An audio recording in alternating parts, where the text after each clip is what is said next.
옛날, 아주 먼 옛날에 호랑이가 담배 피우고 산신령이 구름 타고 내려와 놀던 시절의 이야기입니다. 첩첩산중 깊은 골짜기에 사람들의 발길이 좀처럼 닿지 않는 작은 마을이 하나 숨겨져 있었습니다. 사방이 높은 산으로 둘러싸여 있어 해가 늦게 뜨고 일찍 지는 이곳은 바람 소리와 물소리가 세상의 소란함을 대신하는 아주 고요한 곳이었습니다. 이 마을 끄트머리, 산비탈이 시작되는 곳에는 낙지만 정갈한 초가집이 한 채 서 있었는데 이곳에는 마음씨 고운 처녀 연화와 그녀의 할아버지가 단둘이 의지하며 살고 있었습니다. 마당에는 할아버지가 널어놓은 약초 냄새가 은은하게 배어 있었고 처마 밑에는 겨운의 장작이 가지런히 쌓여 있어 두 식구의 부지런한 성품을 짐작하게 했습니다. 연화는 어릴 적 부모님을 여의고 할아버지 손에 자랐지만 구김살 하나 없이 맑고 밝은 아이로 자라났습니다.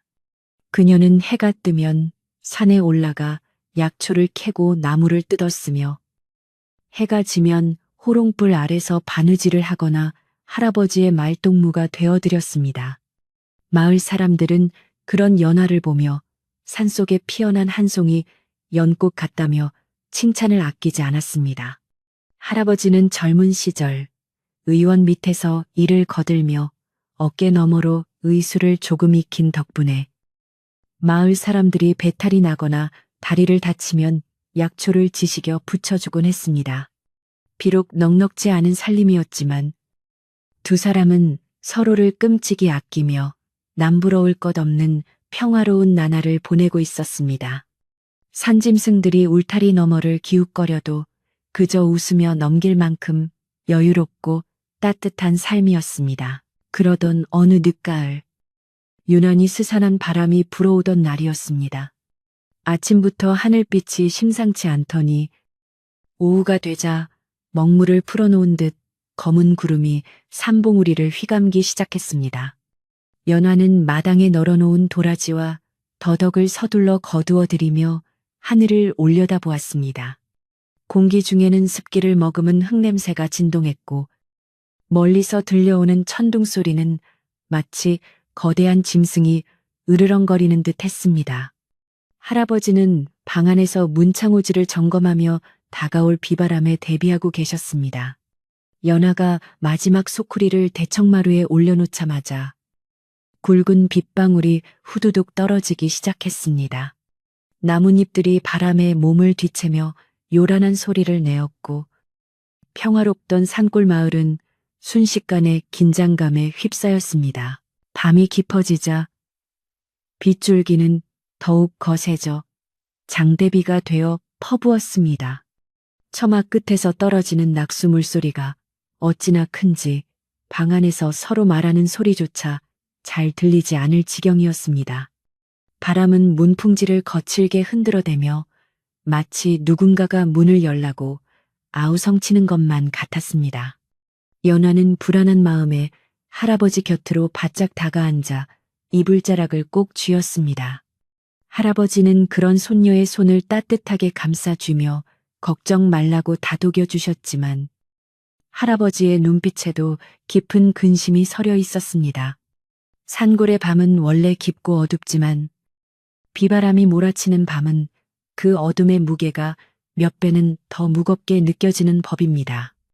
호롱불 심지가 파르르 떨릴 때마다 두 사람의 그림자도 벽 위에서 춤을 추듯 흔들렸습니다. 그때였습니다. 빗소리와 바람소리 사이로 무언가 둔탁한 것이 쿵하고 떨어지는 소리가 들렸습니다. 그것은 나뭇가지가 부러지는 소리도 아니었고 돌이 굴러떨어지는 소리도 아니었습니다. 마치 무거운 짐짝이 바닥에 내동댕이 쳐지는 듯한 소리였습니다. 연화는 깜짝 놀라 귀를 쫑긋 세웠습니다. 할아버지 역시 하던 말을 멈추고 문 쪽을 응시했습니다. 할아버지, 무슨 소리 못 들으셨어요? 마당 쪽에서 무언가 떨어진 것 같아요. 연화가 조심스럽게 물었습니다. 할아버지는 잠시 침묵하시더니 나지막이 말씀하셨습니다. 글쎄다. 바람에 헛간 문이 떨어진 게 아니냐. 날이 밝으면 나가보자꾸나. 하지만 연화의 마음속에는 알 수 없는 불안감이 피어올랐습니다. 하지만 불안감은 쉬이 가라앉지 않았고 왠지 모를 기척이 대문 밖에서 느껴지는 듯 했습니다. 연화는 도저히 궁금증을 참을 수 없어 자리에서 일어났습니다. 할아버지, 아무래도 제가 잠깐 나가서 살펴보고 올게요. 헛간 문이라도 떨어졌으면 비가 들이쳐서 뎃감이 다 젖을지도 몰라요. 할아버지는 위험하니 나가지 말라고 만류하셨지만 연화는 재빨리 부엌으로 가서 작은 램프에 불을 붙였습니다. 그리고는 우장을 걸치고 조심스럽게 방문을 열었습니다. 문을 열자마자 찬바람이 훅 하고 밀려들어와 호롱불이 꺼질 듯 위태롭게 흔들렸습니다. 연화는 한 손으로 불을 가리고 어둠 속을 응시하며 마당으로 나섰습니다. 비는 여전히 억수같이 쏟아지고 있었습니다. 진흙탕이 된 마당을 조심조심 걸어 대문 쪽으로 다가가던 연화는 소스라치게 놀라 멈칫 섰습니다. 희미한 불빛 아래 살인문 옆 덤불 속에 누군가가 쓰러져 있는 것이 보였기 때문입니다. 처음에는 비바람에 쓰러진 허수아비인가 싶었지만 가까이 다가가 보니 분명 사람이었습니다. 흰옷을 입은 남자가 흙투성이가 된 채 엎드려 있었고 빗물에 씻겨 내려가는 붉은 핏물이 바닥을 흥건히 적시고 있었습니다.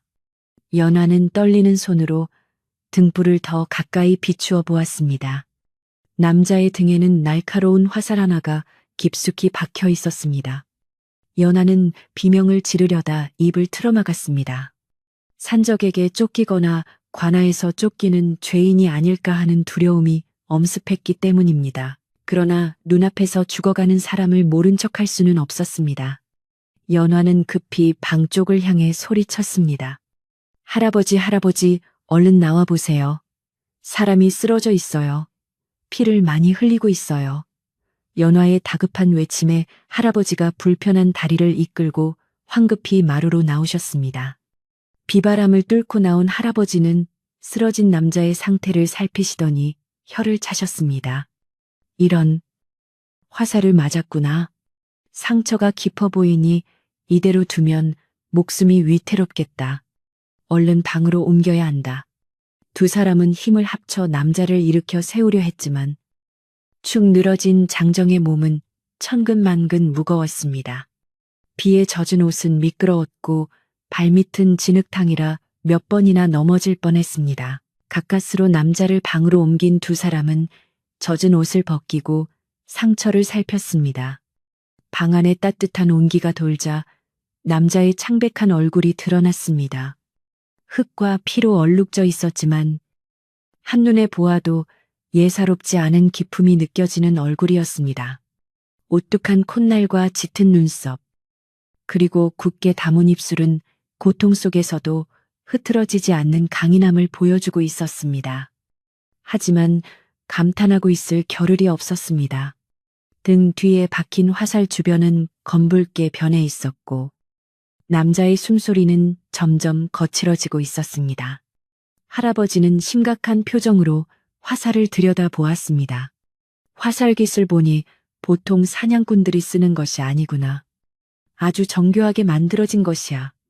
할아버지는 낮은 목소리로 중얼거렸습니다. 연화는 할아버지의 지시에 따라 부엌으로 달려가 물을 끓이고 깨끗한 천을 준비했습니다. 아궁이에 불을 지피며 그녀의 손은 덜덜 떨렸지만 마음을 다잡으려 애썼습니다. 누군지는 모르겠지만 제발 살아만 달라고 마음속으로 빌고 또 빌었습니다. 끓는 물과 천, 그리고 지혈의 좋은 쑥과 약초를 챙겨 방으로 돌아왔을 때 할아버지는 화살을 뽑을 준비를 하고 계셨습니다. 연화야, 내가 화살을 뽑을 테니 너는 지혈할 준비를 단단히 하거라. 화살을 뽑는 순간 피가 솟구칠 게다. 할아버지의 비장한 목소리에 연화는 마른 침을 삼키며 고개를 끄덕였습니다. 남자는 의식을 잃은 상태에서도 고통스러운 듯 미간을 찌푸리고 있었습니다. 할아버지는 남자의 입에 깨끗한 수건을 물린 뒤 떨리는 손을 진정시키며 화살대를 단단히 잡았습니다. 자, 하나, 둘, 셋 기합과 함께 할아버지가 단숨에 화살을 뽑아내자 검붉은 피가 울컥 쏟아져 나왔습니다. 남자는 의식을 잃은 채로도 낮은 신음소리를 토해내며 몸을 비틀었습니다. 연하는 재빨리 준비한 천으로 상처 부위를 강하게 눌렀습니다. 따뜻한 피가 손가락 사이로 배어 나왔지만 그녀는 눈을 질끈 감고 힘을 주어 눌렀습니다. 지혈이 될 때까지 절대 손을 떼면 안 된다. 할아버지는 재빨리 쑥을 지시겨 상처에 바를 약을 만드셨습니다. 방 안에는 비릿한 피냄새와 쌉싸름한 약초 냄새, 그리고 팽팽한 긴장감이 가득 찼습니다. 한참이 지나서야 솟구치던 피가 잦아들기 시작했습니다. 연화의 이마에는 땀방울이 송글송글 맺혔고 팔이 저려왔지만 그녀는 조금도 자세를 흐트러뜨리지 않았습니다. 할아버지는 지식인 약초를 상처 깊숙이 채워넣고 깨끗한 천으로 단단히 붕대를 감아주셨습니다. 그제야 두 사람은 안도의 한숨을 내쉴 수 있었습니다. 남자의 호흡은 여전히 약했지만 아까보다는 한결 규칙적으로 돌아오고 있었습니다. 연화는 피 묻은 손을 닦아내며 젖은 수건으로 남자의 얼굴에 묻은 흙을 조심스럽게 닦아주었습니다. 드러난 얼굴은 맑고 수려하여 마치 그림 속에서 튀어나온 선비님 같았습니다. 이런 귀한 분이 어쩌다 깊은 산골에서 화살을 맞고 쓰러졌는지 도무지 알 수가 없었습니다. 할아버지는 뽑아낸 화살을 한참 동안 들여다보시더니 천으로 감싸 장롱 깊숙한 곳에 숨기셨습니다. 연화야, 이 화살은 남들에게 보여주어선 안 된다. 아무래도 이 선비가 큰일에 휘말린 것 같구나. 마을 사람들에게도 당분간은 비밀로 하는 게 좋겠다. 연화는 할아버지의 말씀에 깊이 공감하며 고개를 끄덕였습니다. 만약 이 선비를 쫓는 자들이 산적이나 나쁜 무리라면 이 사실이 알려지는 순간 선비님뿐만 아니라 자신들까지 위험해질 수 있다는 것을 본능적으로 느꼈기 때문입니다. 밖에서는 여전히 비바람이 몰아치고 있었지만 연화는 이 낯선 손님을 지켜야 한다는 생각에 두려움보다는 묘한 책임감을 느꼈습니다. 밤새도록 열이 오르내리는 선비를 간호하느라 연화는 한숨도 잘 수 없었습니다. 찬물 수건을 이마에 올려주고 마른 입술에 물을 적셔주며 정성을 다했습니다. 선비는 고열에 시달리며 헛소리를 하기도 했습니다. 피해야 합니다. 저하 위험. 띄엄띄엄 들리는 말소리는 알아듣기 힘들었지만 무언가 다급하고 절박한 사정이 있음을 짐작게 했습니다. 연화는 그저 안타까운 마음에 젖은 수건을 갈아주며 그의 손을 꼭 잡아주었습니다. 거친 산일로 투박해진 자신의 손과는 달리 선비의 손은 굳은 살 하나 없이 희고 고왔습니다. 다만 검을 쥐는 손바닥 안쪽에만 굳은 살이 박여 있어 그가 글만 읽는 선비는 아님을 말해주고 있었습니다. 새벽녘이 되자 거짓말처럼 비가 그치고 바람도 잠잠해졌습니다. 창호지 문틈으로 푸르스름한 새벽빛이 스며들기 시작했습니다. 밤새 끓던 열도 조금 내렸는지 선비의 표정도 한결 편안해 보였습니다. 연화는 피곤함이 몰려왔지만 살며시 눈을 뜨고 잠든 선비의 얼굴을 바라보았습니다. 긴 속눈썹이 눈 밑에 그림자를 들이우고 있었고 핏기 없는 입술은 굳게 다물어져 있었습니다. 이 깊은 산골 마을에 들이닥친 뜻밖의 손님. 그가 몰고 온 비바람은 그쳤지만 연화의 마음속에는 또 다른 폭풍이 시작되고 있는 것만 같았습니다. 앞으로 어떤 일이 벌어질지 알 수 없었지만 지금 이 순간만큼은 그가 살아주었다는 사실 하나만으로도 감사했습니다. 할아버지는 부엌으로 나가 아침 지을 준비를 하셨습니다. 타닥타닥 장작 타는 소리와 함께 구수한 밤냄새가 방 안으로 흘러들었습니다. 일상적인 아침 풍경이었지만 방 안쪽에 누워있는 낯선 이로 인해 공기의 무게는 어제와 사뭇 달랐습니다. 연하는 밤새 굳어버린 어깨를 주무르며 조용히 방문을 열고 밖으로 나갔습니다. 비온 뒤 맑게 갠 하늘은 눈이 시리도록 파랗고 나뭇잎에 맺힌 물방울들은 보석처럼 반짝였습니다. 평소와 다름없는 평온한 풍경이었지만 마당 한 구석 빗물에 씻겨 내려가지 않은 핏자국만이 어젯밤에 긴박했던 상황을 증명하고 있었습니다.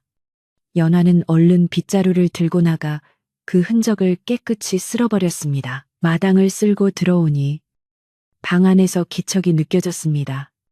연하가 조심스레 문을 열자 선비가 힘겹게 눈을 뜨고 천장을 바라보고 있었습니다. 깨어나셨어요. 연하의 목소리에 선비가 천천히 고개를 돌려 그녀를 바라보았습니다. 초점이 잘 잡히지 않는 몽롱한 눈빛이었지만 그 안에는 경계심이 서려 있었습니다. 여기가 어디요? 갈라진 목소리로 묻는 그에게 연하는 물 한 사발을 건네며 부드럽게 대답했습니다. 산골 마을의 작은 초가집이에요. 어젯밤 집 앞에 쓰러져 계신 걸 할아버지와 제가 모셔왔습니다. 안심하세요. 선비는 연하의 맑은 눈동자를 한참 동안 응시하다가 긴장이 풀린 듯 다시 눈을 감고 깊은 숨을 내쉬었습니다. 할아버지가 따뜻한 미음을 쏘어 들어오셨습니다. 정신이 드시오. 화살을 맞았으나 다행히 급소는 피했소. 며칠 푹 쉬면 기운을 차릴게요. 선비는 몸을 일으키려 애썼지만 상처의 통증 때문에 얼굴을 찡그리며 다시 자리에 누웠습니다. 생명의 은인들에게 뭐라 감사를 드려야 할지 그는 힘겹게 말을 이었습니다. 할아버지는 손사래를 치시며 말씀하셨습니다. 그런 말씀 마시오. 사람 목숨이 달린 일에 은인이라니 당치 않소. 그저 어서 쾌차하기나 하시오. 선비는 할아버지와 연하를 번갈아 보며 고마움과 미안함이 담긴 눈빛을 보냈습니다. 하지만 자신의 신분이나 화살을 맞은 경위에 대해서는 입을 굳게 다물었습니다. 연하는 선비가 미음을 몇 숟가락 뜨는 것을 도와준 뒤 그릇을 치우고 물러나 앉았습니다. 선비는 잠시 머뭇거리더니 입을 열었습니다. 제 이름은 그냥 이 선비라고 불러주십시오. 한양에서 공부를 하다가 잠시 유람을 나온 길에 산적을 만나 변을 당했습니다. 그의 말은 어딘가 모르게 어색했지만 연하와 할아버지는 더 이상 묻지 않았습니다. 사연이 있겠거니 말 못할 사정이 있겠거니 하며 그저 고개를 끄덕여 주었습니다. 선비는 자신의 신분을 숨기려는 듯 했지만 그의 말씨와 행동 하나하나에는 감출 수 없는 위험이 배어 있었습니다. 연하는 그런 선비의 모습이 낯설면서도 신기하게 느껴졌습니다. 그렇게 며칠이 지났습니다. 선비의 상처는 할아버지의 지극정성 어린 치료와 연화의 헌신적인 간호 덕분에 하루가 다르게 아물어갔습니다. 처음에는 물도 삼키기 힘들어하던 그가 이제는 스스로 일어나 앉을 수 있게 되었고 핏기 없던 얼굴에도 조금씩 혈색이 돌기 시작했습니다. 선비는 몸이 조금 편해지자 누워만 있는 것이 미안했는지 자꾸만 무언가 도우려 했습니다. 제가 밥값을 해야 할 텐데 장작이라도 패드리리다. 호기롭게 나서려 했지만 할아버지는 펄쩍 뛰며 말리셨습니다. 상처가 터지면 큰일 나오. 그냥 가만히 있는 게 도와주는 거요. 연하는 철절매는 선비의 모습이 안쓰러우면서도 한편으로는 귀엽게 느껴져 남몰래 웃음 짓곤 했습니다. 그러던 어느 날 오후 연하가 우물가에서 채소를 씻고 있는데 마을의 소식통인 칠성 아저씨가 지나가다 말을 걸었습니다. 칠성은 남의 일에 참견하기를 좋아하고 입이 가벼워 마을의 대소사를 모르는 게 없는 사람이었습니다. 연화야, 요즘 너희 집에 웬 낯선 사내가 와 있다며 굴뚝에서 연기도 많이 나고 약 다리는 냄새가 진동을 한다던데. 누구냐? 혹시 정혼자라도 생긴 게냐? 칠성의 능글맞은 질문에 연화는 가슴이 철렁 내려앉았습니다. 최대한 태연한 척하며 대답했습니다. 아니에요. 아저씨도 참, 먼 친척 오라버니가 몸이 안 좋아서 요양하러 오신 거예요. 별일 아니니 신경 쓰지 마세요. 연화는 황급히 자리를 피했지만 등 뒤로 칠성의 의심 섞인 시선이 꽂히는 것이 느껴졌습니다. 친척 오라버니 흐음. 연환의 친척이 있었던가. 수상한데. 칠성은 고개를 갸웃거리며 중얼거렸습니다. 마을 사람들의 입에 오르내리기 시작하면 곤란해질 것이 뻔했습니다. 연화는 서둘러 집으로 돌아와 대문을 걸어 잠갔습니다. 심장이 콩닥콩닥 뛰었습니다. 평화롭던 연화의 일상에 낯선 선비가 던진 파문은 생각보다 더 크고 빠르게 번져나가고 있었습니다. 이 비밀을 언제까지 지킬 수 있을지, 그리고 이 선비는 정말 누구인지, 연화의 머릿속은 복잡해져만 갔습니다. 하지만 방문을 열었을 때 책을 읽고 있던 선비가 따뜻한 미소로 그녀를 맞아주자 복잡했던 마음이 눈 녹듯 사라지는 것을 느꼈습니다. 저녁이 되자 산 그림자가 길게 드리워지며 마을은 다시 고요에 잠겼습니다. 연화는 마당에서 밤하늘을 올려다보았습니다. 유난히 밝은 달이 둥실 떠올라 초가집을 비추고 있었습니다. 달빛 아래 선비의 방 창문으로 은은한 불빛이 새어 나왔고 그 그림자가 마당에 길게 누웠습니다. 연화는 그 그림자를 밟으며 알 수 없는 설렘과 두려움을 동시에 느꼈습니다. 바람이 불어와 대나무 숲을 흔들자 잎사귀들이 사각거리는 소리가 마치 누군가가 속삭이는 소리처럼 들렸습니다. 폭풍우가 몰아치던 밤에 시작된 이 인연은 과연 어디로 흘러갈까요? 달빛만이 그 답을 알고 있다는 듯 조용히 세상을 비추고 있었습니다. 이 선비의 상처가 눈에 띄게 호전되면서 연환의 초가집에는 전에 없던 활기가 돌기 시작했습니다. 처음 며칠간은 끙끙 앓는 소리와 약 다리는 냄새만이 집안을 채웠지만 이제는 선비가 마루에 앉아 볕을 쬐는 모습이 제법 자연스러워졌습니다. 그는 아직 거동이 조금 불편했지만 방 안에만 누워있는 것을 좀이 쑤셔 견딜 수 없어 했습니다. 맑은 가을 햇살이 마당 가득 쏟아지는 날이면 그는 지팡이를 짚고 나와 마당을 서성거리며 깊은 숨을 들이마셨습니다. 산골의 청량한 공기가 폐부 깊숙이 들어올 때마다 그는 살아있음을 실감하며 묘한 감회에 젖어들곤 했습니다. 연화는 그런 그를 볼 때마다 안도의 한숨을 내쉬면서도 혹여나 무리하여 상처가 덧나지는 않을까 노심초사하며 그의 곁을 맴돌았습니다.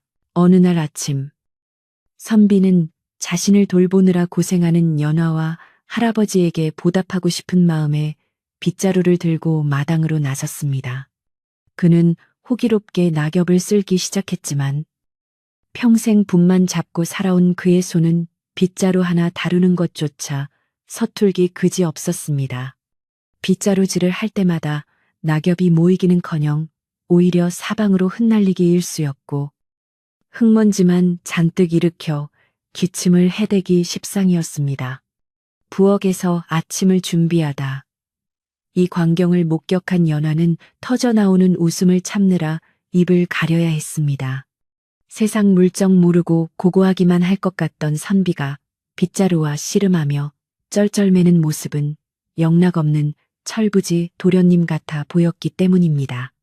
연화의 웃음소리에 선비는 민망한 듯 헛기침을 하며 빗자루를 슬그머니 내려놓았습니다. 선비의 엉뚱한 도전은 여기서 멈추지 않고 계속되었습니다. 마당 쓸기에 실패한 그는 이번에는 장작 패기에 도전하겠다고 나섰습니다. 할아버지가 말려보았지만 선비의 고집을 꺾을 수는 없었습니다.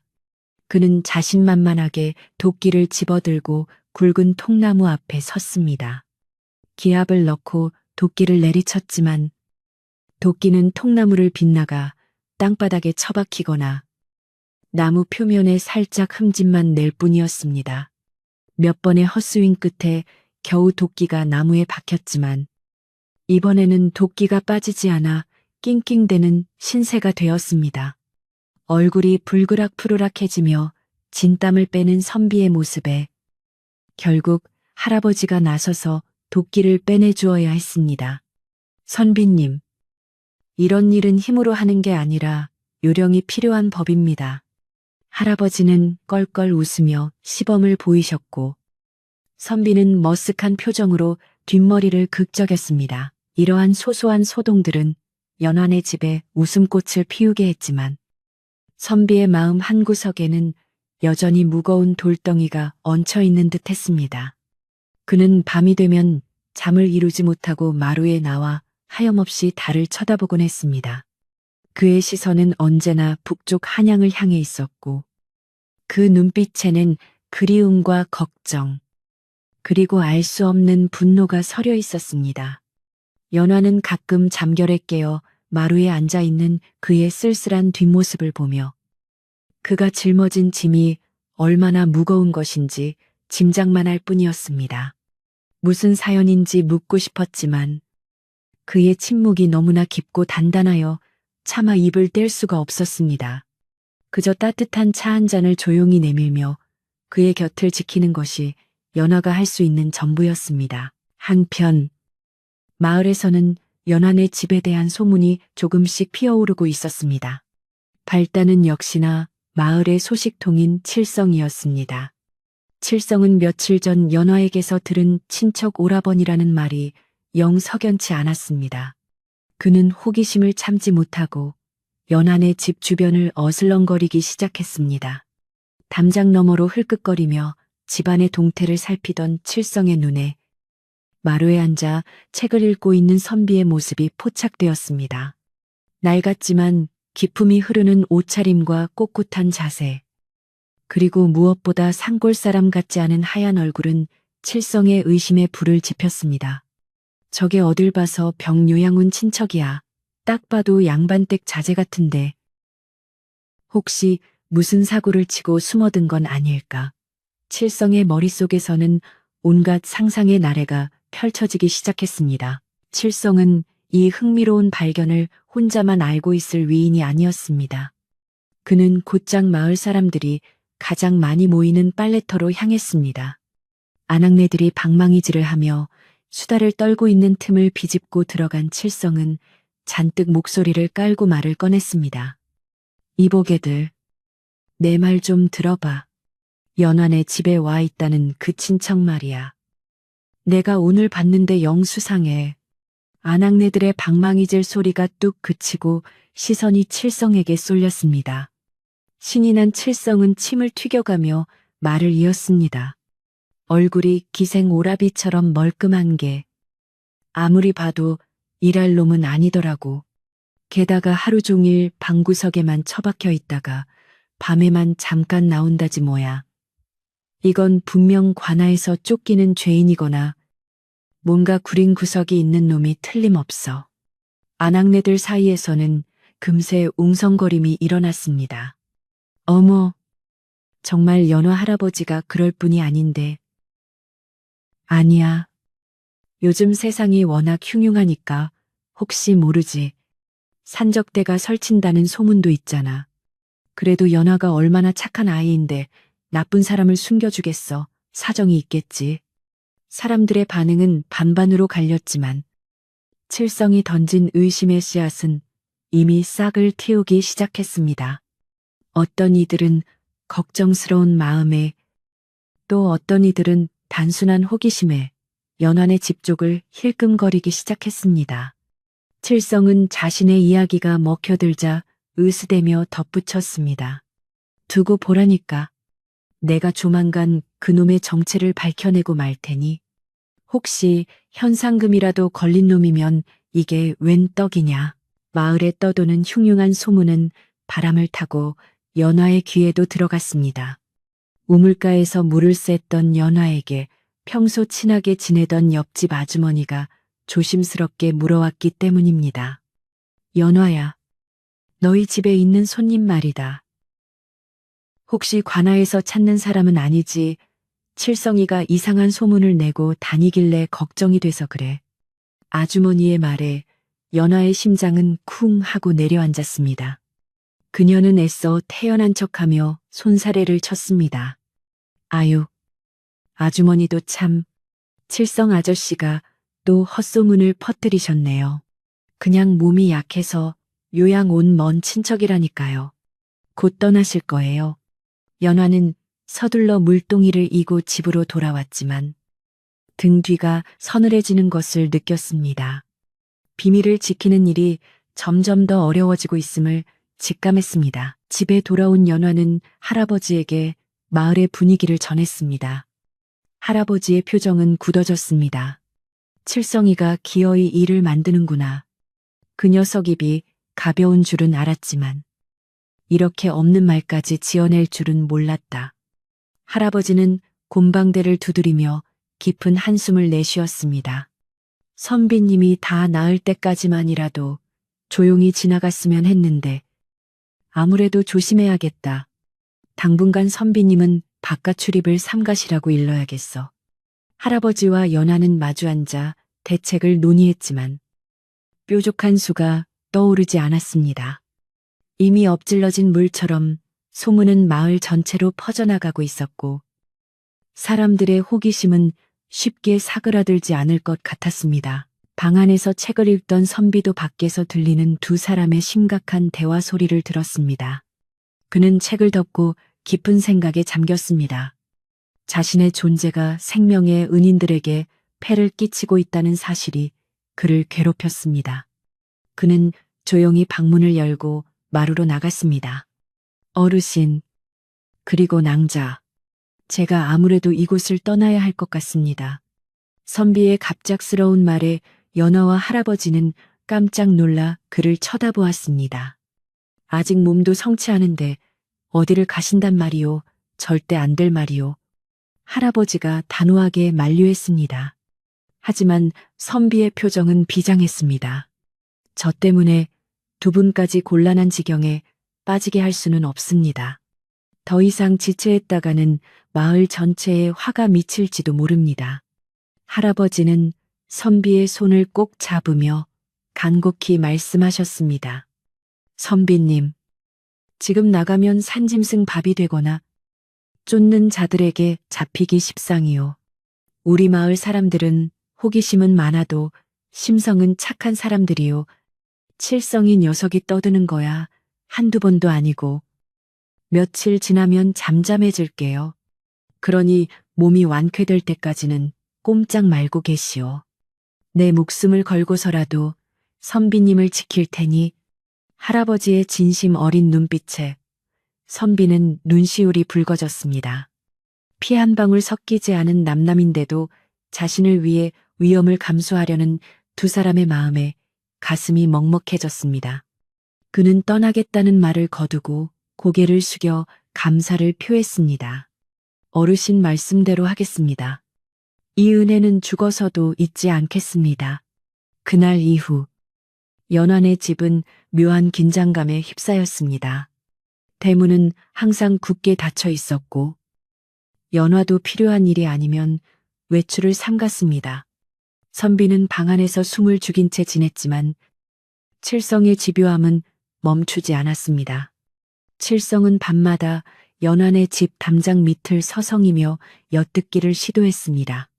개 짖는 소리만 들려도 화들짝 놀라 도망치면서도 그는 포기하지 않고 끈질기게 감시를 계속했습니다. 분명히 뭔가 있어.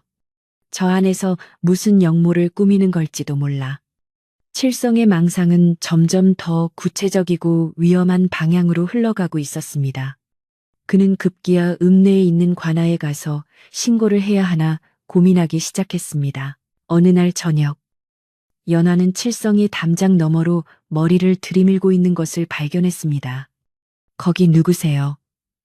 연화가 소리치자 칠성은 깜짝 놀라 엉덩방아를 대그며 도망쳤습니다. 하지만 도망치면서도 칠성은 큰 소리로 외쳤습니다. 두고 봐라. 내가 다 알아낼 거다. 안에 숨겨둔 놈이 도적놈인 거 다 안다. 칠성의 고함 소리는 고요한 산골 마을에 메아리쳐 울렸습니다. 연화는 가슴이 두근거려 자리에 주저앉고 말았습니다. 이제는 단순히 소문의 문제가 아니라 실질적인 위협으로 다가오고 있었습니다. 방 안에 있던 선비의 주먹도 꽉 쥐어졌습니다. 그는 자신의 무력함을 한탄하며 입술을 깨물었습니다. 칠성은 도망치면서도 분을 사귀지 못했습니다. 감히 나를 망신줘. 내 이대로는 안 넘어가지. 그는 마을 주막으로 달려가 술을 들이키며 사람들에게 떠벌렸습니다. 내가 똑똑히 봤어. 연환의 집에 흉악하게 생긴 놈이 칼을 갈고 있더라니까. 그놈 눈빛이 예사롭지가 않았어. 우리 마을 다 죽게 생겼다고 술기운에 과장된 칠성의 말은 사람들의 공포심을 자극하기에 충분했습니다. 순박한 마을 사람들은 술렁이기 시작했고 연환의 집을 향한 시선은 이제 의심을 넘어 두려움으로 변해가고 있었습니다. 작은 불씨가 거대한 산불이 되어 마을 전체를 집어삼킬 태세였습니다. 밤이 깊어지자 마을은 칠흑 같은 어둠에 잠겼지만 연환의 집에서는 아무도 잠들지 못했습니다.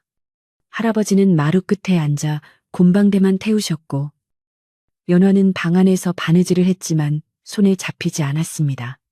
선비는 벽에 기대앉아 눈을 감고 있었습니다. 그의 머릿속에서는 수만 가지 생각들이 교차했습니다. 자신을 쫓던 자들이 근처까지 왔을지도 모른다는 불안감과 자신 때문에 무고한 사람들이 다칠지도 모른다는 죄책감이 그를 짓눌렀습니다. 밖에서는 바람 소리가 더욱 거세게 들려왔고 멀리서 들리는 부엉이 울음소리가 구슬프게 느껴졌습니다. 마치 폭풍전야의 고요함처럼 마을에는 무거운 침묵만이 감돌고 있었습니다. 다음 날 아침, 우려했던 일이 현실로 다가오는 듯한 징조가 나타났습니다. 읍내 장터에 다녀오던 마을 청년 하나가 헐레벌떡 뛰어와 소식을 전한 것입니다. 큰일 났어요. 읍내 관아에 포졸들이 쫙 깔렸는데 산적대를 잡으러 다닌다지 뭐예요. 몽타주가 붙었는데 흉악범들이라고 현상금도 어마어마하대요. 청년의 말에 마을 사람들은 웅성거리며 칠성의 말을 떠올렸습니다. 칠성이 말이 진짜였나 봐. 연환의 집에 있는 그 남자가 산적 패거리 중 하나가 아닐까. 사람들의 의심은 이제 확신으로 변해가고 있었고 공포는 전염병처럼 번져나갔습니다. 칠성은 이 기회를 놓치지 않고 사람들 사이를 누비며 부채질을 했습니다. 거봐, 내 말이 맞지. 당장 그놈을 끌어내서 관아에 넘겨야 해. 그래야 우리 마을이 무사하다고. 할아버지는 마을 입구에서 이 소식을 전해 듣고 서둘러 집으로 돌아오셨습니다. 할아버지의 발걸음은 평소보다 훨씬 빠르고 다급했습니다. 집에 도착하자마자 할아버지는 대문을 걸어 잠그고 선비에게 자초지종을 설명했습니다. 선비님, 상황이 좋지 않소. 마을 사람들이 선비님을 산적 패거리로 오해하고 있소. 칠성이가 사람들을 선동하고 있으니 곧 들이닥칠지도 모르오. 선비는 침착하게 고개를 끄덕였습니다. 예상했던 일입니다. 차라리 제가 나가서 결백을 밝히겠습니다. 하지만 할아버지는 고개를 저으셨습니다. 지금 나가면 흥분한 사람들에게 봉변을 당할 수 있소. 일단은 몸을 피하는 게 상책이요. 연화는 불안함에 발을 동동 구르며 물었습니다. 할아버지, 그럼 어떡해요? 뒷산 동굴로 모실까요? 할아버지는 잠시 고민하시더니 고개를 끄덕였습니다. 그래. 그곳이라면 당분간 눈을 피할 수 있을 게다. 연화야, 어서 짐을 챙겨라. 날이 어두워지면 바로 움직여야 한다. 세 사람은 서둘러 피신 준비를 시작했습니다. 간단한 요깃거리와 이불, 그리고 상처 치료약을 챙기는 연화의 손길은 분주했지만 떨림은 멈추지 않았습니다. 선비는 자신 때문에 고초를 겪는 두 사람에게 미안한 마음뿐이었지만 지금은 그들의 뜻을 따르는 것이 최선임을 알기에 묵묵히 따랐습니다. 해가 서산으로 넘어가고 땅거미가 질 무렵 세 사람은 뒷문을 통해 조용히 빠져나갈 준비를 마쳤습니다. 그러나 그들이 대문을 나서려던 찰나 멀리서 횃불들이 일렁이는 것이 보였습니다. 저게 뭐지? 연화가 놀란 눈으로 가리켰습니다. 횃불의 행렬은 구불구불한 산길을 따라 연환의 집 쪽으로 다가오고 있었습니다. 웅성거리는 사람들의 소리와 거친 발소리가 점점 가까워지고 있었습니다. 칠성이 마을 사람들과 읍내 포졸들, 그리고 정체불명의 사내들까지 이끌고 오고 있었던 것입니다. 이런, 한 발 늦었구나 할아버지가 탄식했습니다. 도망칠 길은 막혔고 이제는 정면으로 맞서는 수밖에 없었습니다. 선비는 결연한 표정으로 할아버지를 막아섰습니다. 어르신, 연화 낭자, 뒤로 물러나 계십시오. 제 일은 제가 해결하겠습니다. 선비는 대문 앞으로 걸어 나갔습니다. 그의 뒷모습에서는 더 이상 병약한 환자의 모습은 찾아볼 수 없었습니다. 비록 남루한 옷차림이었지만 그에게서 뿜어져 나오는 기세는 다가오는 횃불무리조차 압도할 만큼 강렬했습니다. 마당 한가운데 선 선비는 다가오는 운명을 피하지 않고 똑바로 응시했습니다. 대문 밖에서는 칠성의 고함 소리가 들려왔습니다. 이 안에 산적놈이 숨어있다 썩 나오지 못할까 문짝이 부서질 듯 덜컹거렸고 연화는 공포에 질려 할아버지의 옷자락을 붙잡았습니다. 과연 이 위기를 어떻게 넘길 수 있을까요? 깊은 산골의 밤, 연안의 초가집 마당에는 팽팽한 긴장감이 감돌고 있었습니다. 칠흑 같은 어둠 속에서 타오르는 수십 개의 횃불은 마치 굶주린 늑대떼의 눈빛처럼 번들거렸습니다. 연안의 집 담장 너머로 일렁이는 붉은 불빛은 마당의 길고 기괴한 그림자를 드리웠고 고요했던 산골 마을은 순식간에 아수라장으로 변했습니다. 와 하는 함성과 함께 대문을 두드리는 소리가 천둥처럼 울려 퍼지자 방 안에 있던 쥐들조차 놀라 구멍 속으로 숨어들 정도였습니다. 연화는 공포에 질려 파랗게 질린 얼굴로 할아버지의 옷자락을 꽉 움켜쥐었습니다. 그녀의 심장 소리가 귀청을 때릴 듯 크게 울렸지만 할아버지는 그런 손녀의 어깨를 감싸 안으며 짐짓 태연한 척 굳게 닫힌 대문을 응시하셨습니다. 그러나 할아버지의 손끝에서도 미세한 떨림이 느껴지는 것은 어쩔 수 없는 노릇이었습니다. 대문 밖에서는 칠성의 목소리가 쩌렁쩌렁 울려 퍼졌습니다. 이보게들, 내 말이 맞지 않은가. 문을 걸어 잠그고 쥐 죽은 듯 있는 꼬락서니를 보니 분명 찔리는 구석이 있는 게야. 칠성은 횃불을 높이 치켜들고 마을 사람들을 선동하며 기세등등하게 외쳤습니다. 그의 뒤에는 낫과 몽둥이를 든 마을 장정들과 관아 포졸 복장을 했지만 어딘가 눈빛이 험악해 보이는 낯선 사내들이 서 있었습니다. 칠성은 마치 자신이 정의의 사도가 된 양으스대며 대문을 발로 쾅쾅 걷어찼습니다. 안에 있는 산적놈은 썩 나오너라. 내 놈이 숨어 있다고 모를 줄 아느냐. 우리 마을의 안전을 위해 내가 직접 너를 잡으러 왔다. 할아버지는 더 이상 참을 수 없다는 듯 지팡이를 짚고 마당으로 나서셨습니다. 이놈. 칠성아 밤늦게 남의 집 앞에서 이게 무슨 행패냐. 할아버지의 호통 소리에 대문을 두드리던 소음이 잠시 잦아들었습니다. 할아버지는 대문 빗장을 풀지 않은 채 문틈으로 밖을 내다보며 꾸짖으셨습니다. 아무리 세상이 흉흉하다지만 근본도 없는 소문만 믿고 이웃집에 쳐들어오다니. 내 놈이 제정신이냐. 우리 집에는 산적 따위는 없다. 병들어 요양 온 손님이 계실 뿐이야. 당장 돌아가지 못하겠느냐. 할아버지의 서슬퍼런 기세에 마을 사람들은 쭈뼛거리며 뒤로 물러섰지만 칠성은 오히려 코웃음을 쳤습니다. 요양원 손님 그 말을 누가 믿습니까? 며칠 전부터 밤마다 낯선 사내가 칼을 휘두르는 그림자를 봤다는 사람이 한둘이 아니오. 칠성은 침을 튀기며 억지를 부렸습니다.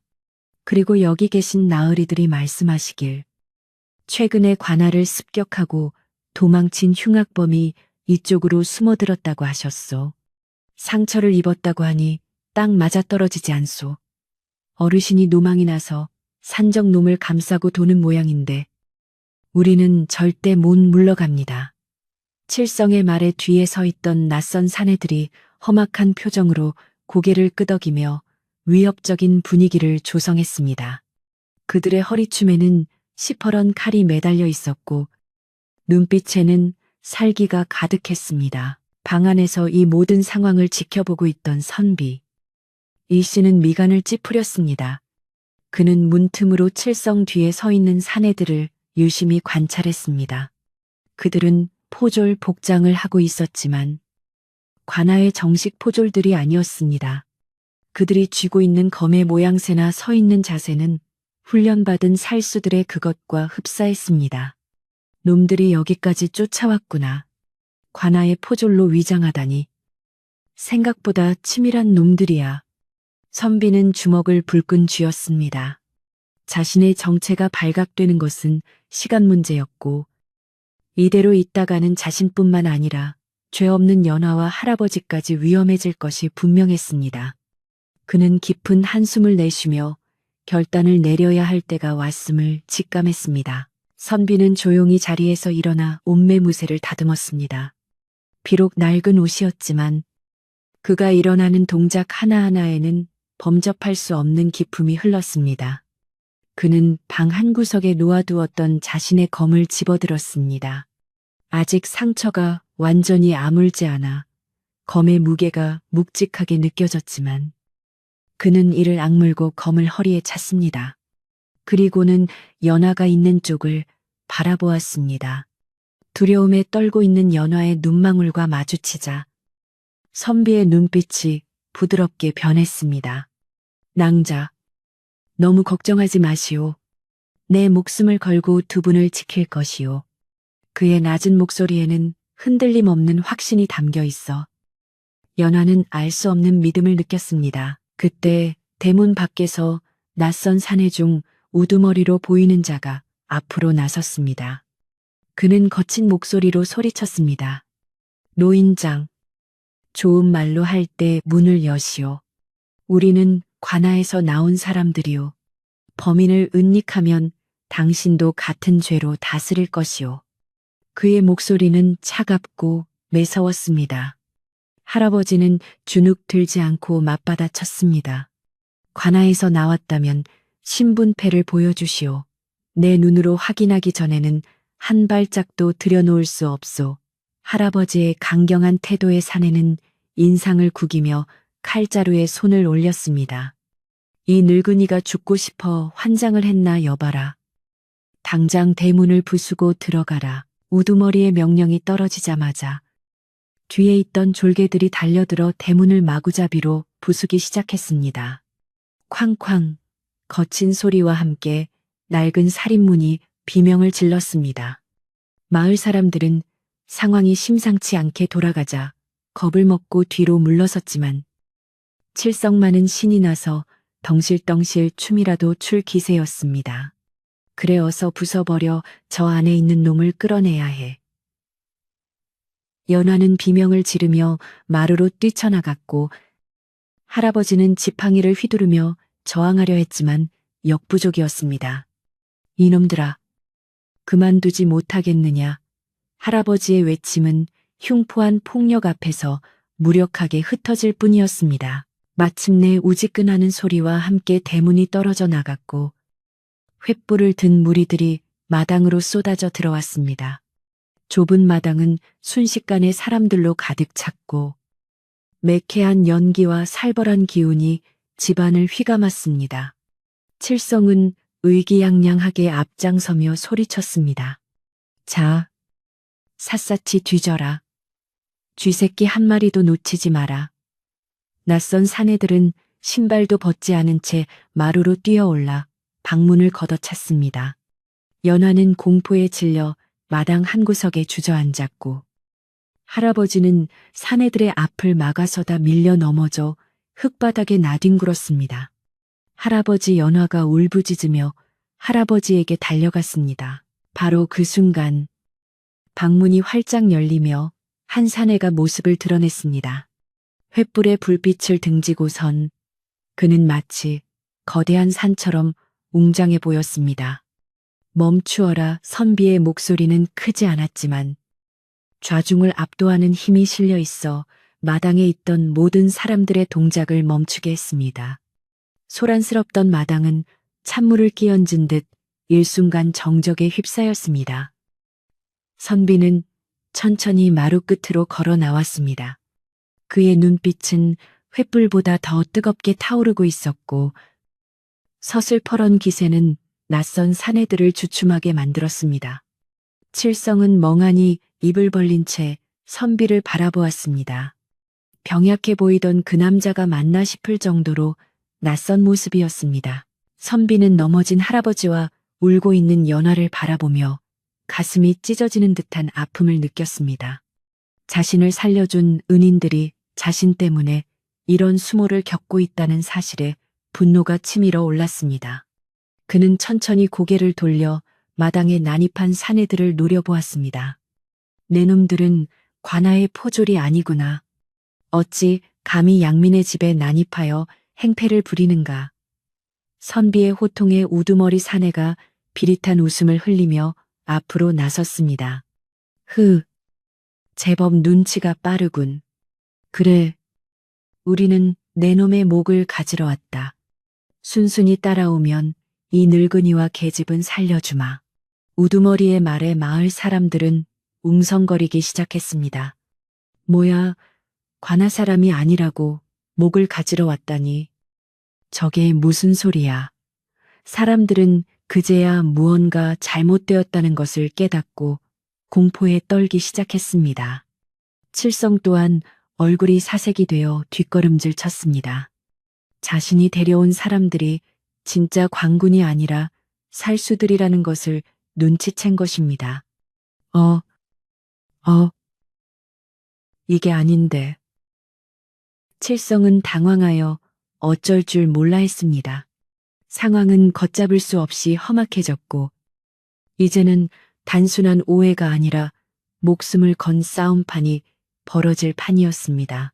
선비는 칼을 뽑지 않은 채 검집을 잡은 손에 힘을 주었습니다.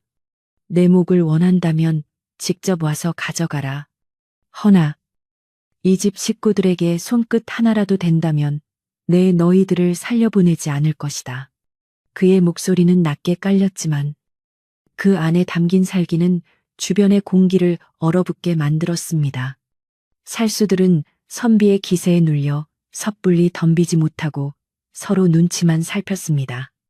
그가 부상을 당했다는 정보를 들었지만 눈앞에 서 있는 사내에게서는 부상자의 나약함 따위는 찾아볼 수 없었기 때문입니다. 달빛이 구름 사이로 모습을 드러내며 선비의 얼굴을 비추자 그의 눈동자는 밤하늘의 별처럼 차갑고도 명징하게 빛났습니다. 할아버지는 떨리는 몸을 일으켜 연화를 자신의 등 뒤로 숨겼습니다. 연화야, 내 뒤에 꼭 붙어 있거라. 할아버지는 본능적으로 선비가 보통 사람이 아님을 다시 한번 느꼈습니다. 처음 그를 보았을 때 느꼈던 기품과 위엄이 이제는 맹수의 용맹함으로 변해 있었습니다. 연화는 할아버지의 옷자락을 잡고 선비의 뒷모습을 바라보았습니다. 그 넓은 등이 어쩐지 든든하면서도 금방이라도 훌쩍 떠나버릴 것만 같은 아련함이 느껴졌습니다. 선비는 두 사람을 등 뒤로 보호하며 살수들과 대치했습니다. 일촉즉발의 상황. 마당에 떨어진 낙엽 구르는 소리조차 크게 들릴 만큼 팽팽한 긴장감이 흘렀습니다. 우두머리 살수가 참지 못하고 신호를 보냈습니다. 철한놈은 부상을 입었다. 시간을 끌면 분리해 그의 외침과 함께 살수 서너 명이 동시에 칼을 뽑아들고 선비를 향해 달려들었습니다. 준연화의 비명이 터져 나왔고 마을 사람들은 눈을 질끈 감았습니다. 하지만 선비는 당황하지 않았습니다. 그는 유연한 몸놀림으로 첫 번째 칼날을 피하고 검집으로 상대의 명치를 가격했습니다. 억 하는 소리와 함께 살수가 나뒹굴었습니다. 선비의 움직임은 물 흐르듯 자연스러웠고 군더더기가 없었습니다. 비록 몸은 성치 않았지만 그의 무예는 이미 경지에 올라 있었습니다. 마당에서의 소란은 점점 더 커져갔습니다. 선비는 좁은 마루와 마당을 오가며 살수들의 공격을 막아냈습니다. 칼과 칼이 부딪히는 쇳소리가 밤하늘을 갈랐고 횃불 그림자가 어지럽게 춤을 추었습니다. 마을 사람들은 혼비백산하여 대문 밖으로 도망쳤고 칠성은 멍석 뒤에 숨어 벌벌 떨고 있었습니다. 선비는 헐떡이는 숨을 몰아쉬며 우두머리를 노려보았습니다. 상처가 터졌는지 옆구리에서 붉은 피가 배어나왔지만 그는 고통을 내색하지 않았습니다. 오히려 그의 눈빛은 더욱 형령하게 빛났습니다. 내 오늘 너희들의 죄를 엄히 물을 것이다. 그때였습니다. 마을 어귀에서 말발굽 소리가 요란하게 들려오기 시작했습니다. 두두두두 땅이 울릴 정도로 많은 수의 말들이 달려오는 소리였습니다. 살수들은 당황하여 동작을 멈추었고 선비의 얼굴에는 옅은 미소가 스쳐 지나갔습니다. 이제야 왔구나. 선비는 나직이 중얼거렸습니다. 말발굽 소리는 순식간에 가까워졌고 곧이어 수십 명의 무장한 군사들이 횃불을 들고 나타나 연안의 집을 겹겹이 포위했습니다. 그들의 갑옷에는 왕실을 상징하는 문양이 선명하게 새겨져 있었습니다. 갑작스러운 군사들의 등장에 살수들은 도간에 든 쥐꼴이 되었습니다. 그들은 무기를 버려야 할지 끝까지 저항해야 할지 판단이 서지 않아 우왕좌왕했습니다. 마을 사람들은 넋을 잃고 그 광경을 바라보았습니다. 평생 산골에서 살아온 그들로서는 난생 처음 보는 웅장하고 압도적인 광경이었습니다. 군사들 사이에서 대장으로 보이는 장수가 말에서 뛰어내려 마당으로 들어왔습니다. 그는 흙투성이가 된 선비를 발견하고는 급히 달려와 그 앞에 무릎을 꿇었습니다. 전하 늦게 도착하여 송구하옵니다. 옥체는 만강하시옵니까? 장수의 우렁찬 목소리가 마당을 울렸습니다. 그 소리에 마당에 있던 모든 사람들의 눈이 휘둥그레졌습니다. 전하 칠성은 눈을 까뒤집고 기절할 듯한 표정을 지었고 할아버지와 연화는 믿을 수 없다는 듯 서로를 쳐다보았습니다. 엎드린 장수 뒤로 수십 명의 군사들이 일제히 무릎을 꿇고 머리를 조아렸습니다. 전하를 뵙습니다. 그들의 함성이 밤하늘 높이 울려 퍼지며 산천초목을 흔들었습니다. 선비, 아니 세자 저하는 품에서 작은 패를 꺼내 들었습니다.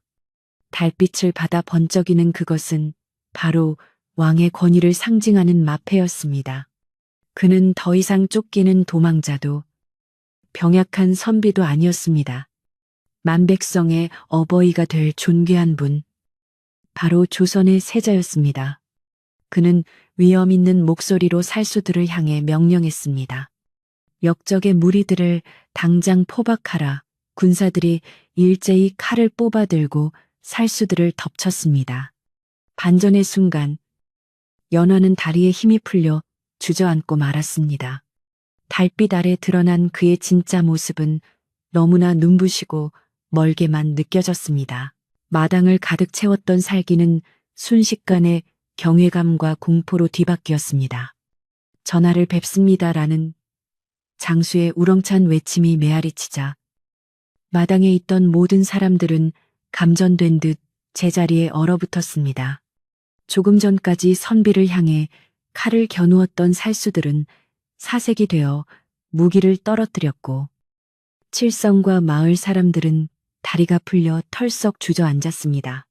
선비, 아니 세자 저하는 천천히 마당을 둘러보았습니다.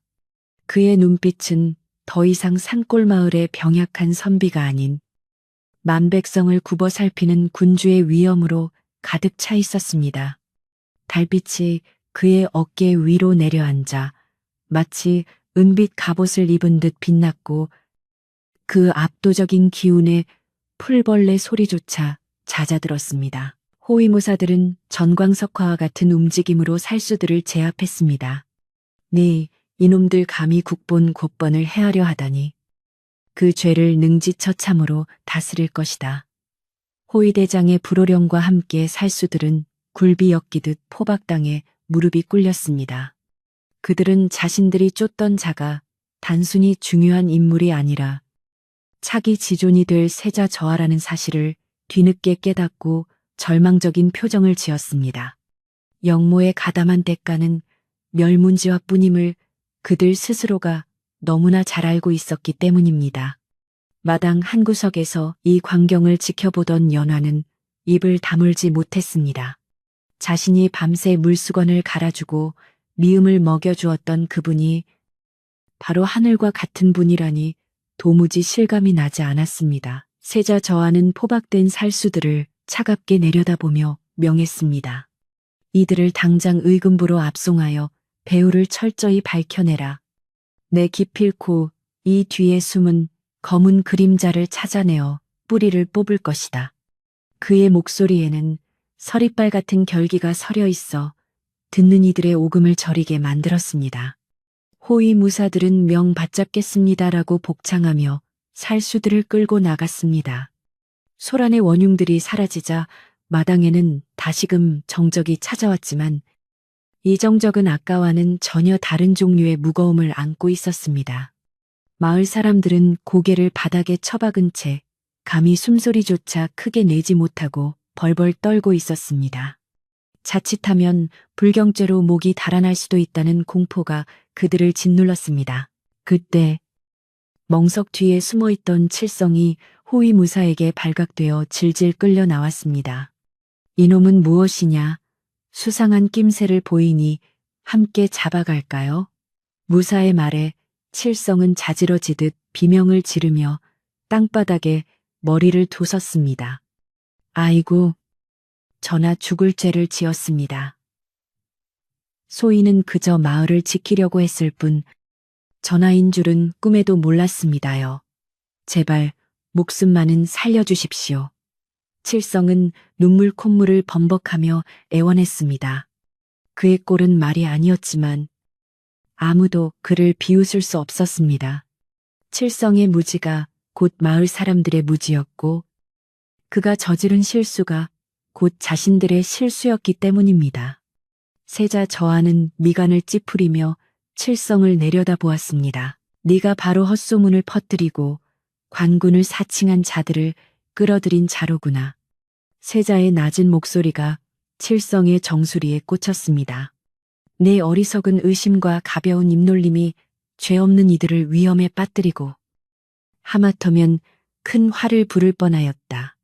무지는 죄가 아니나 확인되지 않은 사실로 이웃을 모함하고 선동한 죄는 결코 가볍지 않다. 칠성은 죽여주십시오. 죽여주십시오. 만 반복하며 사시나무 떨듯 떨었습니다. 분위기가 살벌해지자 그때까지 묵묵히 있던 할아버지가 조심스럽게 앞으로 나섰습니다. 그는 세자 앞에 정중히 무릎을 꿇고 읍소했습니다.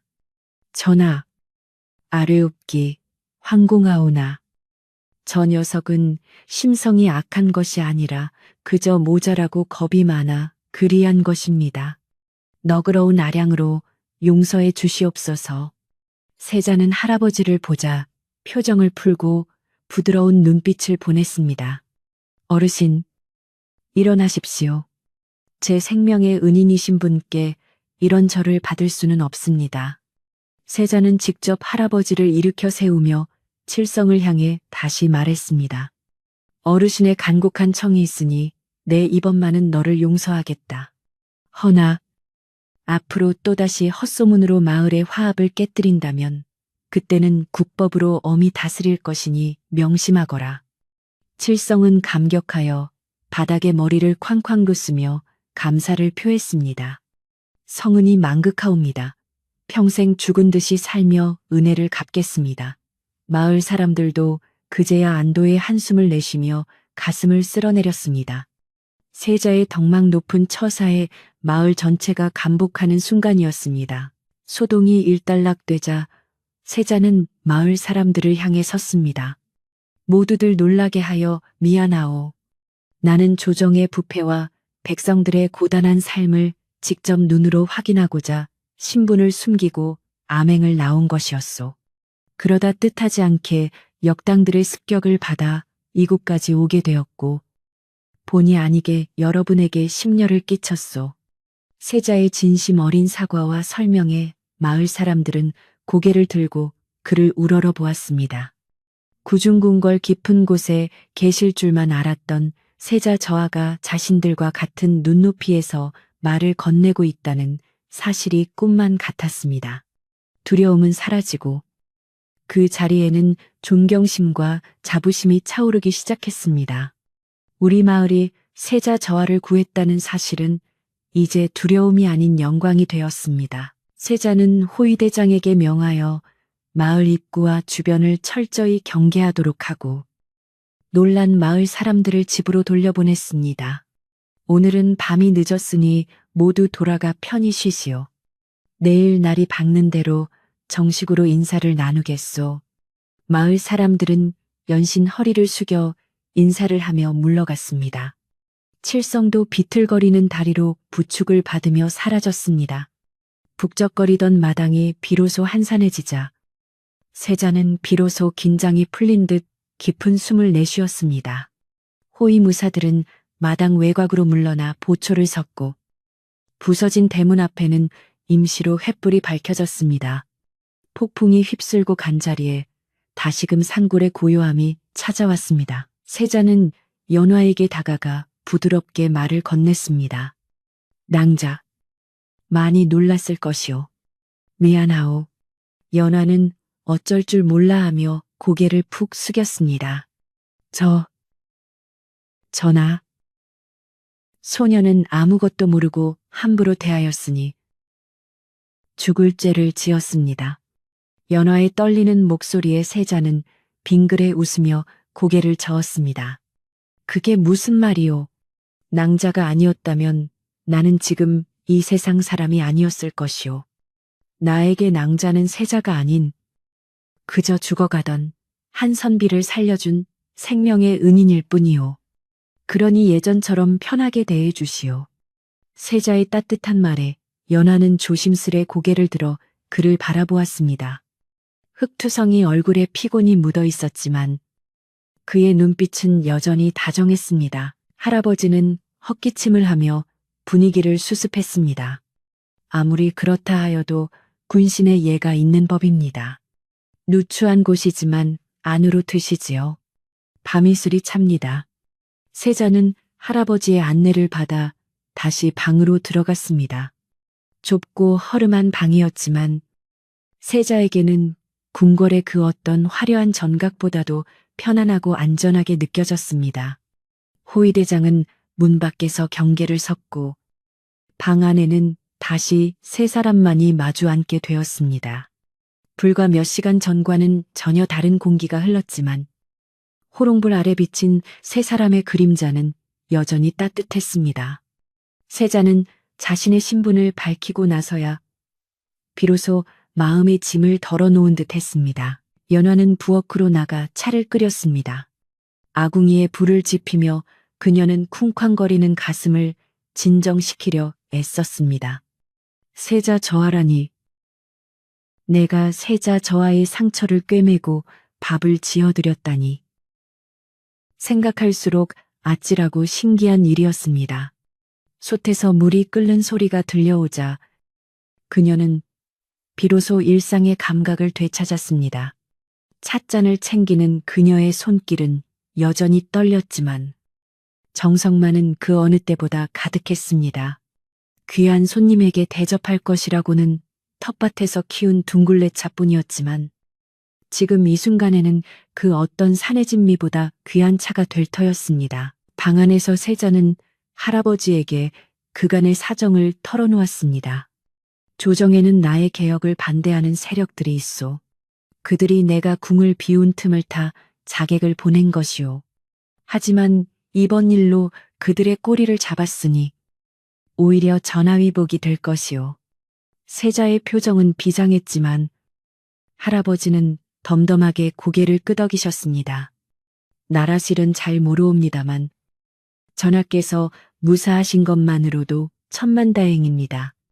부디 이 나라에 큰 기둥이 되어 주시옵소서. 할아버지는 정치적인 이야기보다는 세자의 안위를 더 걱정하는 참된 어른의 모습을 보여주셨습니다. 세자는 그런 할아버지의 순수한 충심에 깊은 감동을 받았습니다. 연화가 찻상을 들고 들어오자 구수한 둥굴레차 향기가 방 안을 채웠습니다. 세자는 두 손으로 찻잔을 받아들고 향을 음미했습니다. 궁에서도 많은 차를 마셔보았지만 이토록 향이 깊고 마음을 편안하게 해주는 차는 처음이요. 세자의 칭찬에 연화의 볼이 발그레해졌습니다. 변변치 않은 차이오나 놀란 가슴을 진정시키는 데는 도움이 될 것입니다. 연화가 수줍게 말하자 세자는 미소를 지으며 차를 한 모금 마셨습니다. 따뜻한 차가 목을 타고 넘어가자 긴장으로 굳어있던 몸이 사르르 녹아내리는 것 같았습니다. 비로소 세자는 자신이 안전한 곳에 있음을 온전히 느낄 수 있었습니다. 밖에서는 마을 사람들이 삼삼오오 모여 웅성거리고 있었지만 이제는 걱정스러운 수군거림이 아니었습니다. 우리 마을에 경사가 났네. 경사가 났어. 연한애가 정말 큰일을 했구먼. 사람들은 밤잠을 설치면서도 흥분을 감추지 못했습니다. 칠성 또한 집으로 돌아가 이불을 뒤집어 쓰고 있었지만 안도감의 눈물을 흘리고 있었습니다. 마을을 덮쳤던 검은 구름은 완전히 물러갔고 그 자리에는 희망과 영광의 빛이 스며들고 있었습니다. 살벌했던 대치 상황은 온데간데 없고 마을 전체가 거대한 축복을 받은 듯 들떠 있었습니다. 세자는 찻잔을 내려놓으며 할아버지와 연화에게 말했습니다. 내일이면 나는 궁으로 돌아가야 하오. 하지만 이곳에서 보낸 시간과 두 분의 은혜는 결코 잊지 않을 것이오. 그의 말에는 짙은 아쉬움이 배어 있었습니다. 비록 쫓기는 신세로 머물렀던 며칠이었지만 그에게는 태어나서 처음으로 겪어보는 평범하고도 따뜻한 가정의 정이었기 때문입니다. 연화는 세자의 말에 가슴 한구석이 찡해옴을 느꼈습니다. 신분의 벽이 너무나 높다는 것을 알기에 이 이별이 영원한 헤어짐이 될 것임을 직감했기 때문입니다. 하지만 그녀는 내색하지 않고 그저 담담히 미소 지었습니다. 밤이 깊어가고 새벽이 다가오고 있었지만 연한의 집은 여전히 불을 밝히고 있었습니다. 세자와 할아버지는 밤새도록 세상 사는 이야기를 나누었고 연한은 그 곁에서 조용히 귀를 기울였습니다. 호위무사들이 지키는 마당은 그 어느 때보다 안전했고 산골 마을의 공기는 맑고 청량했습니다. 어수선했던 하루가 지나고 이제 모든 것이 제자리를 찾아가고 있었습니다. 폭풍우가 지나간 뒤에 하늘이 더 맑듯이 시련을 겪은 연한의 집에는 더욱 단단하고 깊은 평화가 깃들기 시작했습니다.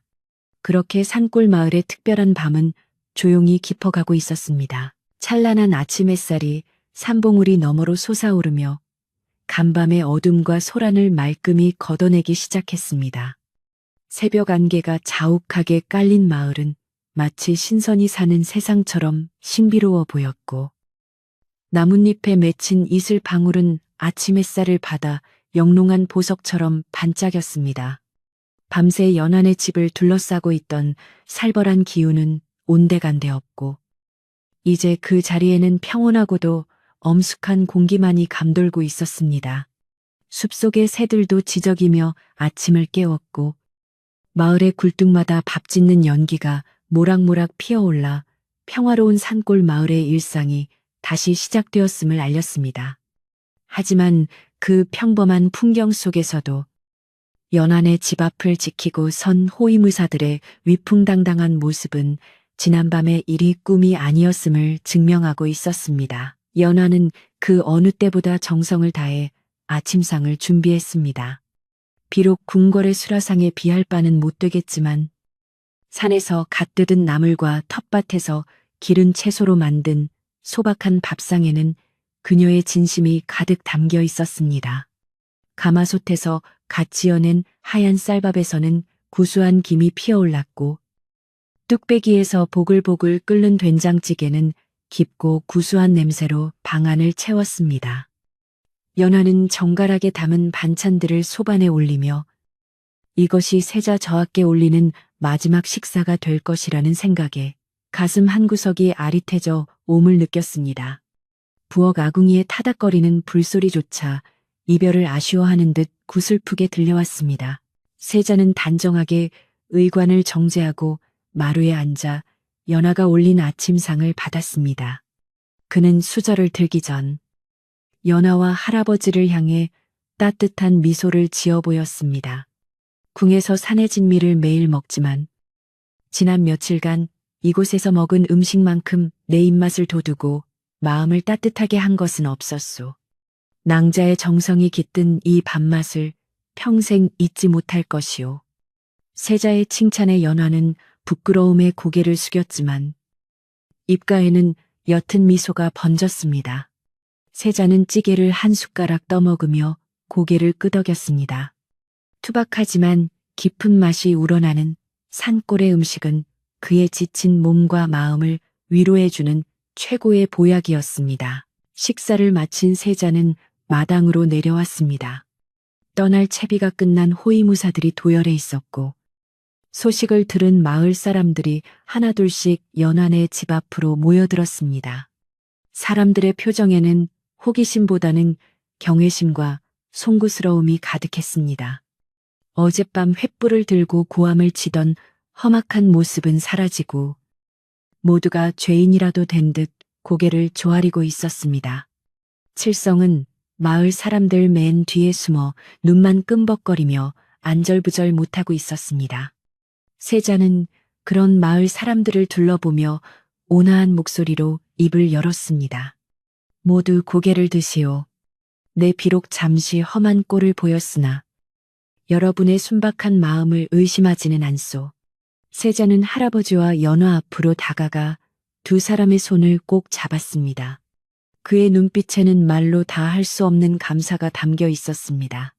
어르신, 그리고 연화 낭자, 위급한 상황에서도 몸을 사리지 않고 나를 구해준 그 의로운 마음을 내 어찌 다 갚을 수 있겠소.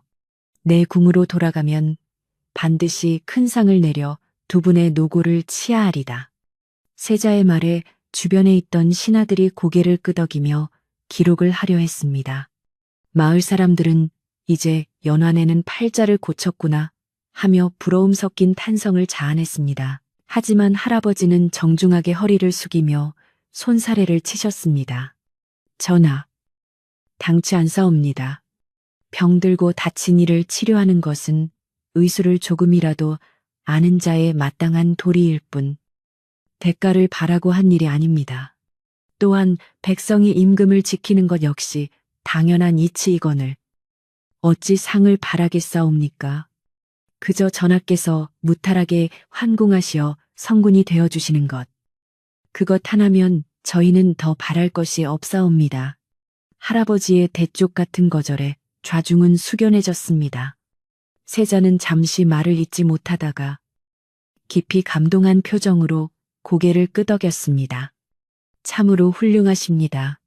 어르신 같은 백성이 있어 이 나라의 근본이 바로 서는 것 같습니다. 세자는 품에서 자신이 아끼던 옥으로 된 놀이개를 하나 꺼내 연화의 손에 쥐어주었습니다. 어르신의 뜻이 정 그러하시다면 국고를 여는 상은 거두겠소. 허나 이것은 세자로서가 아니라 인간 이 선비로서 내 생명의 은인에게 주는 작은 정표이니 부디 거절하지 말아 주시오. 먼 훗날 혹여라도 낭자에게 어려운 일이 생기거든 이것을 들고 한양으로 나를 찾아오시오. 내 무슨 일이 있어도 낭자의 힘이 되어주겠소. 연하는 떨리는 손으로 놀이개를 받아들었습니다. 옥놀이개는 아침 햇살을 받아 영롱한 빛을 내뿜고 있었습니다. 성은이 망극하옵니다. 가보로 소중히 간직하겠습니다. 연화의 눈가에 맑은 눈물이 맺혔습니다. 출발을 알리는 나팔 소리가 산골짜기에 울려 퍼졌습니다. 전하, 이제 떠나실 시간입니다. 호위대장이 말 고삐를 잡으며 아뢰었습니다. 세자는 말에 오르기 전 마지막으로 연안의 초가집과 마당 그리고 자신을 배웅 나온 마을 사람들의 얼굴을 하나하나 눈에 담았습니다. 내 언젠가 다시 평화로운 세상이 오면 그때는 선비의 모습으로 다시 찾아와 어르신과 탁주 한 사발을 나누고 싶소. 세자의 약속에 할아버지는 껄껄 웃으며 화답하셨습니다. 그날을 손꼽아 기다리겠습니다. 전하, 부디 강건하시옵소서. 세자가 말에 오르자 호위무사들이 그 뒤를 따랐습니다.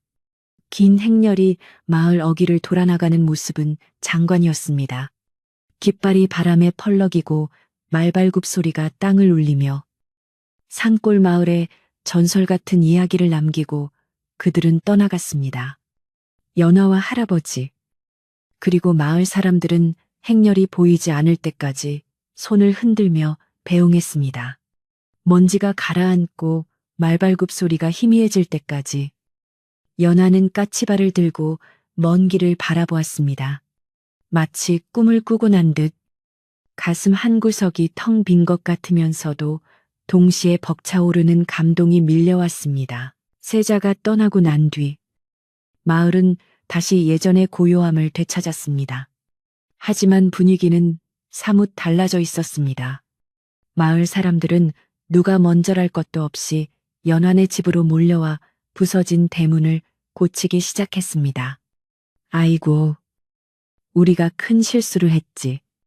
어서 이 문부터 달아주세. 목수일을 하는 김씨 아저씨가 팔을 걷어붙였고 장정들은 무너진 담장을 다시 쌓았습니다. 특히 칠성은 땀을 뻘뻘 흘리며 가장 열심히 일했습니다. 연화야, 내가 정말 미안했다. 내 이 대문만큼은 대궐 문짝보다 더 튼튼하게 고쳐놓으마. 칠성의 진심 어린 사과와 너스레의 마을 사람들은 이제야 철이 좀 들었나 보네 하며 웃음을 터뜨렸습니다. 연화와 할아버지는 마을 사람들이 내어준 국밥과 막걸리를 함께 나누며 그간의 회포를 풀었습니다. 연화야, 네가 정말 큰일을 했다. 우리 마을의 복덩이야. 아주머니들은 연화의 손을 잡고 칭찬을 아끼지 않았습니다. 칠성 또한 쭈뼛거리며 다가와 할아버지께 술 한 잔을 올렸습니다. 어르신, 죽을 죄를 지었습니다. 앞으로는 절대 남을 헐뜯지 않고 바르게 살겠습니다. 할아버지는 칠성의 잔을 받으며 허 웃으셨습니다. 그래, 비 온 뒤에 땅이 굳는 법이지. 자네도 이제 마음 잡고 잘 살아보게. 웃음소리와 망치질 소리가 어우러지며 마을은 다시 하나의 따뜻한 공동체로 단단하게 뭉쳐지고 있었습니다. 저녁이 되자 사람들은 모두 돌아가고 연환의 집에는 다시 두 식구만 남았습니다. 고쳐진 대문은 튼튼하게 닫혔고 말끔해진 마당에는 고요한 어둠이 내려앉았습니다. 연환은 부엌에서 저녁상을 차려들고 방으로 들어갔습니다. 며칠간 북적거렸던 방 안이 텅 빈 것 같아 조금 허전하기도 했지만 할아버지와 마주 앉은 이 시간이 더없이 소중하게 느껴졌습니다. 밥상 위에는 남은 나물 반찬뿐이었지만 두 사람은 그 어느 때보다 맛있는 저녁 식사를 했습니다. 할아버지, 정말 꿈만 같아요. 그분이 세자 저하셨다니요. 연화가 밥숟가락을 놓으며 말했습니다. 할아버지는 숭늉을 들이켜시고는 빙그레 웃으셨습니다. 허허, 세상 일이란 참으로 알 수 없는 게지. 하지만 연화야, 그분이 누구시든 간에 우리는 사람의 도리를 다했을 뿐이다. 상대가 왕이건 거지건 아픈 이를 돌보고 위기에 처한 이를 구하는 마음은 같아야 하는 법이란다. 할아버지의 말씀에 연화는 깊이 고개를 끄덕였습니다. 신분이나 지위를 떠나 생명 그 자체를 귀하게 여기는 마음. 그것이 바로 할아버지가 평생 지켜온 신념이었고 이번 일을 통해 연화 또한 가슴 깊이 새기게 된 교훈이었습니다. 밤이 깊어지자 연화는 마루에 나와 앉았습니다. 하늘에는 여전히 둥근 달이 떠 있어 마당을 환하게 비추고 있었습니다. 며칠 전 이름 모를 선비가 앉아 달을 바라보던 바로 그 자리였습니다. 연화는 품속에서 세자가 준 옥누리개를 꺼내 달빛에 비추어 보았습니다. 영롱한 초록빛이 밤하늘의 별빛과 어우러져 신비롭게 빛났습니다. 비록 몸은 멀리 떨어져 있고 다시는 만날 수 없을지도 모르지만 이 놀이개에 담긴 약속과 추억은 영원히 변치 않을 것임을 연화는 알았습니다. 부디 좋은 임금님이 되어주세요.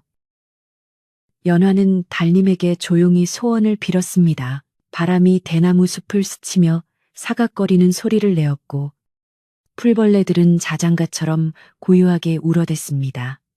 산골 마을의 밤은 평화롭기 그지없었습니다.